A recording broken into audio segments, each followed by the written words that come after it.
R D Sharma solution देख रहे हैं। क्लास 11th है, चैप्टर 27 हाइपरबोला। एक्सरसाइज है 27.1। जो पहला सवाल है इसमें कहा गया है the equation of the directrix of hyperbola is x minus y plus 3 equal 0। तो एक हाइपरबोला जिसकी ये डायरेक्ट्रिक्स है x minus y plus 3 equal 0, इसका फोकस -1 और 1 है। एसेंट्रिसिटी इसकी दी हुई है 3। आपको इक्वेशन निकालनी है हाइपरबोला की। वैसे अगर आपको यही सवाल इलिप्स के लिए दिया जाए, यही सवाल आपको पैराबोला के लिए दिया जाए, तो भी आप सेम ही तरीके से निकालेंगे। कैसे निकालेंगे? आपको जो लोकस है इस पॉइंट का, जो ये पॉइंट है, उसका डिस्टेंस इस एस से और उसका डिस्टेंस इस लाइन से, मतलब इस फोकस और से डिस्टेंस इस पॉइंट का और इस लाइन से डिस्टेंस, ये जो तो डिस्टेंस है उसका रेशियो ही ई होता है, उनका डिवीजन ही ई होता है। तो क्या करेंगे? देखिए एस पी यानी कि ये डिस्टेंस डिवाइडेड बाय ये डिस्टेंस पीएम, इस पॉइंट का इस लाइन से डिस्टेंस जो कि डायरेक्ट्रिक्स है, ये बराबर ई। तो एस पी हो गया ई पीएम, यानी कि एस पी स्क्वायर को कर दीजिए ई स्क्वायर पीएम स्क्वायर। अब एस पी स्क्वायर क्या हुआ? अगर मैं इसका डिस्टेंस निकालना चाहूँ तो एक्स माइनस ऑफ माइनस 1 यानी एक्स प्लस 1 होल स्क्वायर ये, और वाई माइनस 1 होल स्क्वायर ये, और क्योंकि हमने इसका स्क्वायर कर दिया तो ये अंडर रूट हटा दीजिए, ये आ गया। इक्वल्स ई स्क्वायर, ई आपको 3 दिया हुआ है, 3 का स्क्वायर हो गया 9। और अब एक पॉइंट का एक लाइन से डिस्टेंस क्या होता है? आप ये एक्स वाई को तो यहां रख देंगे, तो एक्स माइनस वाई प्लस 3 तो ये हो ही गया, और डिवाइडेड बाय क्या करेंगे? Under root.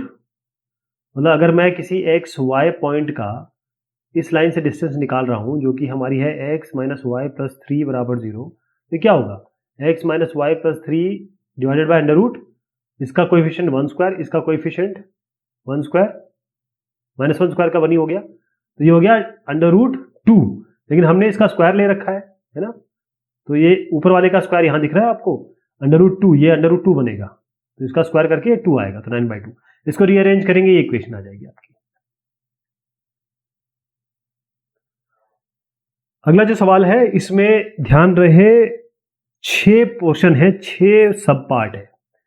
तो मैं आपको जो जो इसमें इंपॉर्टेंट है हम एक को करके देखेंगे अच्छे से, और उसके बाद हम बाकी को वैसे ही थोड़ा सा सरसरी निगाह पे देखेंगे, क्योंकि सारे 6 के 6 पार्ट एक है। और मैं आपको बता दूं ये हम ऑलरेडी कर चुके हैं। कैसे? देखिए, जो सवाल है क्वेश्चन 2, इसमें जो 6 पार्ट है वो सब ये कहते हैं कि आपको इक्वेशन निकालनी है हाइपरबोला की, जिसमें आपको फोकस दिया है, जैसे इस एग्जाम्पल में 0,3 दिया हुआ है। डायरेक्ट्रिक्स की इक्वेशन है x प्लस वाई माइनस 1, ये हो गया।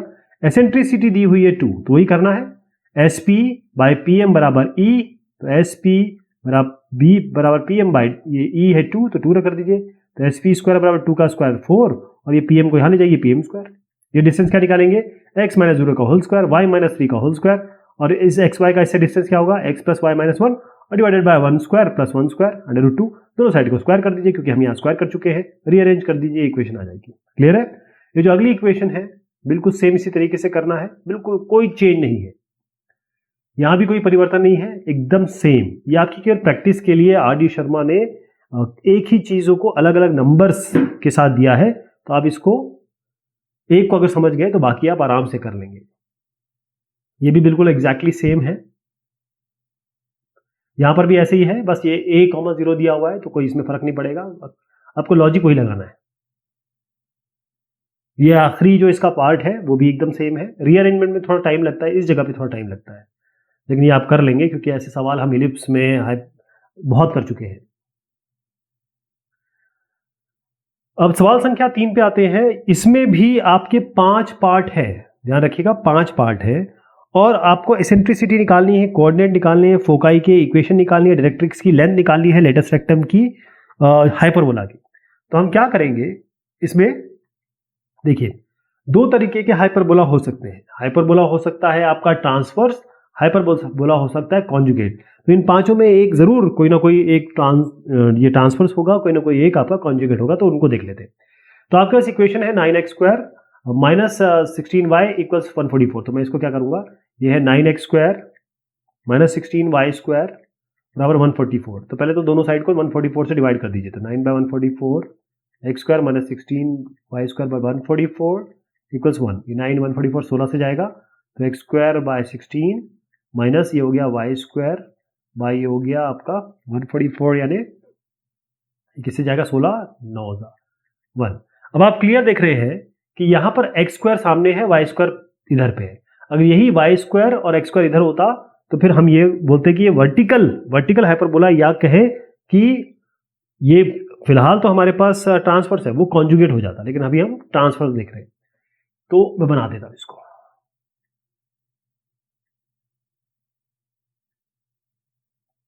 मेरी ड्राइंग पे या हैंडराइटिंग पे बिल्कुल मत जाइएगा, बहुत ही ज़्यादा शानदार है। अच्छा, ये आपकी डायरेक्ट्रिक्स हो गई पहली, ये दूसरी डायरेक्ट्रिक्स हो गई। तो हमारे पास इसके सारे फॉर्मूले हैं। कैसे? पहली चीज़ तो ये है कि ये है आपका ए स्क्वायर के बराबर, तो ए स्क्वायर को 16 कर दीजिए। ये है आपका बी स्क्वायर के बराबर 9, इसको आप कंपेयर कर रहे हैं x square by a square minus y square by b square equals 1, इससे कंपेयर कर रहे हैं इसको। अब ए स्क्वायर बी स्क्वायर मिल गया, ए स्क्वायर बी स्क्वायर, आप जानते हैं बी स्क्वायर बराबर होता है ए स्क्वायर, ई स्क्वायर माइनस 1, इसको यहाँ रखिए, इसको यहाँ रखिए, यहाँ से आपका ई आएगा 5/4। पहली चीज़ क्लियर हो गई। अब फोकस आते हैं। फोकस होता है ये ए ई कॉमा 0 और ये होता है माइनस ए ई कॉमा 0। तो आप ए ई निकालेंगे, ए कितना है आपका, ए स्क्वायर 16 है तो ए हो जाएगा 4, बी स्क्वायर 9 है तो बी हो जाएगा 3, अंडर रूट ले रहा हूँ मैं। ए इंटू ई कितना होगा, ए है 4, ई है 5/4, तो ये कट गया, आपका 5 आया, तो प्लस माइनस 5 कॉमा 0, ये तो आपका फोकस हो गया। वर्टिसेस पे आ जाए, या पहले डायरेक्ट्रिक्स निकाल लेते हैं। डायरेक्ट्रिक्स क्या होगा, ये ए यहाँ पर होता है A by E minus A by E 0, और ये होता है ए बाई ई 0, तो प्लस माइनस ए बाई ई। तो पहले ए बाई ई निकाल लेते हैं। ए क्या है आपका 4, ई क्या है आपका 5/4, तो 5 4 ऊपर जाएगा, तो हो गया ये 16/5 है ना। ये 4/5, 4 डिवाइडेड बाय 4/5, तो 4 डिवाइडेड बाय 4/5, मैं फिर से बताता हूँ। ए बाई ए कितना है साहब 4, और ये कितना है ई कितना अप्लाई 5/4 है ये, ठीक। तो ये होगा 4/1 और ये जाएगा 4/5, तो 16/5, बिल्कुल ठीक है। 16/5 हो गया ए बाई ई। अब ए बाई ई प्लस माइनस कर दीजिए 0, प्लस माइनस 16/5, ये होगा 16/5। लेकिन इसमें इसको इस तरीके से लिखेंगे आप, इसको लिखेंगे ना x बराबर प्लस माइनस ए बाई ई, तो x बराबर प्लस माइनस ये होगा 16/5 प्लस माइनस, इसको मल्टीप्लाई कर दीजिए, तो 5x प्लस माइनस 16 बराबर 0, ऐसा दिया हुआ है आपके इसमें, मतलब आंसर में इतना दिया हुआ है। अब फोकाई हो गया, डायरेक्ट्रिक्स निकल गई। अब क्या निकालना है, लेटेस्ट रेक्टम। एसेंट्रिसिटी भी निकाल ली हमने, ये 5/4। लेटेस्ट रेक्टम निकालना है, तो लेटेस्ट रेक्टम कितना होता है 2b square by 2 into b square कितना आया था हमारा 9, ए तो हम निकाल चुके थे 4, तो कितना होगा 2 2 4, 9/2 आ गया, ठीक है। अब अगला जो सवाल है इसमें x square by 9 minus y square by 16, इसमें क्या चीज हो गई देखिए, ये एक सवाल हमने वैसा कर लिया, दूसरा सवाल हमारा इस तरीके से हो जाएगा, ठीक।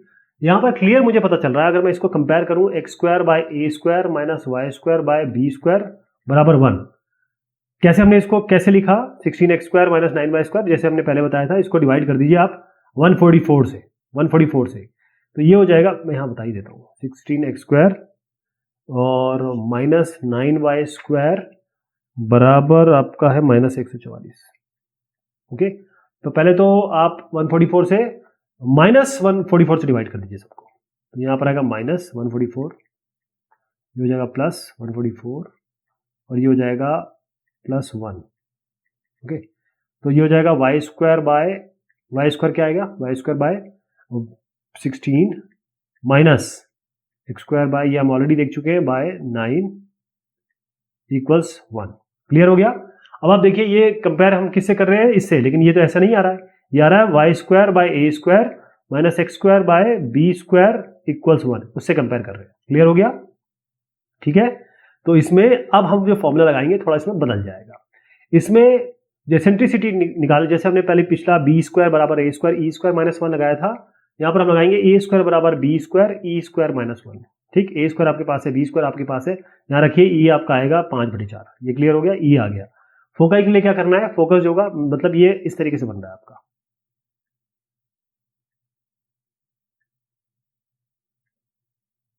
ऐसे बन रहा है ये आपका डायरेक्ट्रिक्स हो गया, ये डायरेक्ट्रिक्स हो गया। तो ये फोकस है, तो वाई एक्सिस पे है, ठीक। तो फोकाई क्या होता है, ए ई, तो ये होगा 0, प्लस माइनस ए ई।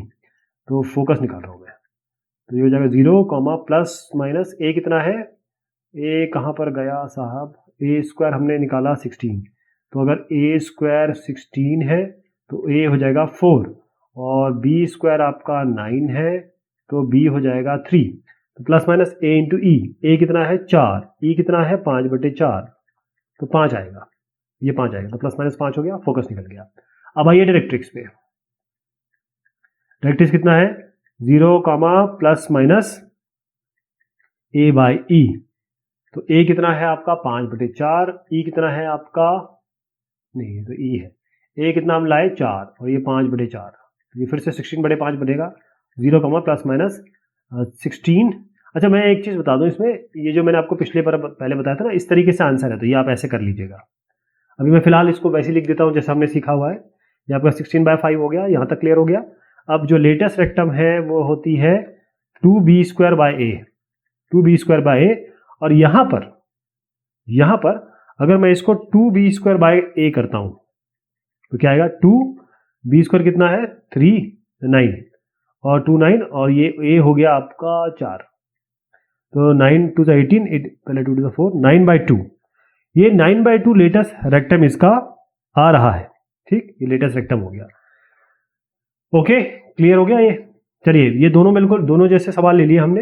अब ये इसमें आपको कुछ नहीं करना है, बिल्कुल सेम वैसे ही करना है जैसे मैंने आपको सिखाया, इसमें कोई परिवर्तन नहीं है। ये आपका हाइपरबोला होगा ट्रांसवर्स, निकाल लीजिए। ये आपका हाइपरबोला होगा ट्रांसवर्स, ये निकाल लीजिए। ये आपका ये होगा इसमें, ये भी ट्रांसवर्स होगा, तो इसको भी निकाल लीजिए। क्लियर है ना, क्योंकि वो हम ऑलरेडी कर चुके हैं, तो बिल्कुल आपको इसमें कुछ करना नहीं है, जैसे मैंने आपको पहले बताया उसी तरीके से कर लेना है इसको, इसमें कोई स्पेशल चीज नहीं है। ओके, अब सवाल संख्या देख रहे हैं हम 4। अब 4 में कहा गया है find the axis, eccentricity, latus rectum and the coordinates of the foci of the hyperbola. तो हाइपरबोला है आपके पास 25 x² - 36 y² बराबर 225। तो पहले तो 225 से डिवाइड कर लीजिए आप, 25 x² / 225, क्योंकि हमें यहाँ 1 चाहिए होता है, 36 y² / 225 बराबर 225/225, तो 1 हो जाएगा। तो ये हो जाएगा आपका 9 का, तो x² / 9, ये तो कटेगा नहीं क्योंकि ये इवन ऑड दिख रहा है, तो हम इसको करेंगे y² / 225/36। अब इसको हम कंपेयर करेंगे, तो करेंगे x² / a² - y² / b² बराबर 1। तो क्लियर पता चल रहा है कि ये हमारा ट्रांसवर्स वाला हाइपरबोला है। तो a² क्या आ गया इसमें, a² हो गया 9, तो a मिल गया आपको 3, b² कितना है आपका 225/36, तो b कितना हो गया, मैं अंडर रूट ले रहा हूँ इसका, 225 जो होता है उसका अगर आप अंडर रूट ले 225 का, क्योंकि अभी क्या इसको b निकालने की ज़रूरत है हमें, शायद नहीं है, तो इसको निकालने की ज़रूरत नहीं पड़ेगी, लेकिन अगर आप इसको 225 b² ही रखिए, कोई बात नहीं, क्योंकि हम इसको डायरेक्ट निकाल लेंगे, राइट। तो यहाँ तक तो मैंने कर दिया। अब आपको देखिए a² b² मिल गया, जरा लेंथ निकालते हैं ट्रांसवर्स एक्सिस। मैंने आपको बताया था कि इस तरीके का बन रहा है, लेंथ निकालना है ट्रांसवर्स एक्सिस का। लेंथ होता है यहां से यहां तक इतना, ये a है, ये है 2a लेंथ निकालना है आपको, तो लेंथ ट्रांसवर्स का हो जाएगा 2 × a, 2 × 3 यानी कि 6। ये क्लियर हो गया। लेंथ कॉन्जुगेट एक्सिस का कितना होता है, ये b 2b होता है, तो लेंथ कॉन्जुगेट एक्सिस का कितना हो जाएगा 2 × b। अच्छा यहाँ पर आप अंडर रूट ले ही लेते हैं, 15 दूनी 15 स्क्वायर है, ये 5 15 आ जाएगा, 15 × 52 55, 36 × 6 × 6 36, 15/6 निकालना ही पड़ा। 2 × b मतलब 15/6, 2 3 × 6, 2 3 × 6, 3 5 × 15, 5 आ गया। तो वो लेंथ ऑफ कॉन्जुगेट एक्सिस आ गया। एसेंट्रिसिटी कैसे निकालेंगे, एसेंट्रिसिटी के लिए मैं डायरेक्ट यहाँ बता देता हूँ, b² बराबर a² e² - 1। आप जानते हैं b² a² ये है, यहाँ रख दीजिए e² मतलब e जो आएगा अंडर रूट ले लीजिए, 61 तो वैसे ही रहेगा, 36 का 6 बन जाएगा, अंडर रूट लिया ना, तो अंडर रूट 61/6। अब length of the latus rectum निकालना है, तो क्या करेंगे 2b² / a, b² आपके पास है ही 225/36, a आपने यहाँ निकाल ही लिया 3, यहाँ रखिए 25/6 आ गया। ठीक, तो कोऑर्डिनेट जो फोकाई के हैं वो कैसे मिलेंगे आपको, प्लस माइनस ए ई कॉमा 0, यहाँ पर प्लस माइनस ए ई कॉमा 0, तो ए आपका है 6, ई आपका आया है √61/6, तो इसको काट दीजिए, √16 आ गया। एक मिनट, ये है √61/6, ये आपका आया ई, और ए कितना आया आपका, ये तो 2a है, ए हमारा आया है ये 3, तो 3 2 6, √61/2, तो प्लस माइनस √61/2, 0, ये आपका हो जाएगा क्वेश्चन नंबर 4। अब क्वेश्चन नंबर 5 है ये, तो इसको ऐसा करते हैं, अगली बार लेते हैं, क्योंकि इसमें 3 पार्ट है, तो इसको थोड़ा समझाना पड़ेगा आपको। इससे पहले तो इक्वेशन को हम फॉर्म करेंगे अपने हिसाब से, तो ये मैं करके दिखाऊंगा, तो इसमें टाइम लगेगा। अगली बार लेते हैं सवाल को, ठीक है। तब तक के शुक्रिया, मेहरबानी आप सभी की।